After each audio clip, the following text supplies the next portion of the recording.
Un énième feuilleton donc aujourd'hui autour de l'hydroxychloroquine, désormais interdite en France pour soigner les malades du Covid-19. Vous savez que c'est une étude du Lancet qui a en partie poussé le gouvernement français à stopper son utilisation en milieu hospitalier. Oui, The Lancet, c'est une revue prestigieuse. L'étude était a priori très sérieuse, sauf qu'elle est aujourd'hui remise en cause par le quotidien britannique The Guardian, qui évoque notamment de possibles erreurs dans la collecte des données. Et on en parle avec vous ce soir, docteur Jimmy Mohamed. Bonsoir docteur. Bonsoir Isabelle, bonsoir à toutes et à tous. Alors on a un petit peu de mal à s'y retrouver. Est-ce que ça veut dire que cette étude du Lancet, elle est à mettre à la corbeille ? Non, mais c'est embêtant puisqu'on s'est rendu compte qu'il y avait au moins une erreur et à partir de ce moment-là, on peut se dire qu'il y en a d'autres. 73 décès australiens ont été répertoriés dans cette étude, sauf que l'université Johns Hopkins en Australie, au même moment, n'en avait répertorié que 67.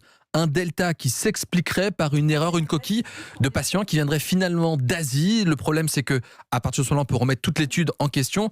Si on peut remettre les choses dans leur contexte, le professeur Raoult a parlé de la chloroquine. On l'a autorisé après une étude non publiée avec un comité de lecture sur des réseaux sociaux, sur YouTube.